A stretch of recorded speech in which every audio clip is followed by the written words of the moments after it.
Hello friends, welcome back to my channel. তো আজকে আমরা রান্না করব মসুর ডাল দিয়ে তরকারি।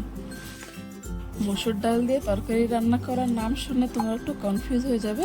তো প্রথমেই ক্লিয়ার করে দিচ্ছি, মসুর ডাল দিয়ে প্রথমে বড়া তৈরি করব, তারপর ওই বড়া দিয়ে তরকারি রান্না হবে।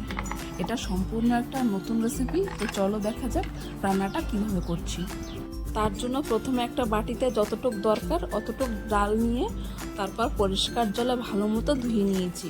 তারপর ওটাকে আধ ঘন্টার মতো রেখে দিতে হবে, যাতে মসুর ডালটা ভালো মতো ফুলে ওঠে।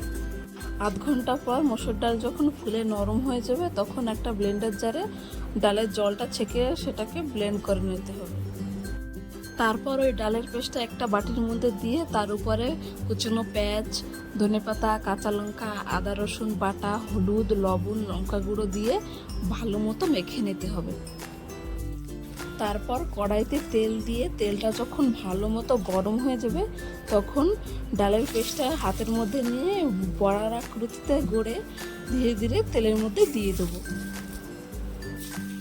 বড়াগুলোকে দু পিঠ উল্টে পাল্টে লাল লাল করে ভেজে তুলে রাখবো।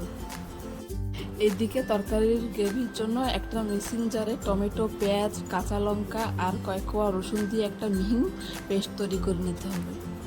যেহেতু তরকারিতে আলু পড়বে, তার জন্য দুটো আলু ছুলে নিয়ে সেটাকে ছোটো ছোটো করে কেটে নিয়ে ওটাকে তেলের পরে হলুদ আর লবণ দিয়ে ভালো মতো ভেজে তুলে রাখবো। আলু ভাজা হয়ে গেলে তারপর সেম কড়াইতে একটু তেল দিয়ে জিরে আর তেজপাতা ফুটিয়ে তার মধ্যে আগে থেকে রেডি করে রাখা গ্রেভির পেস্টটা দিয়ে দেবো।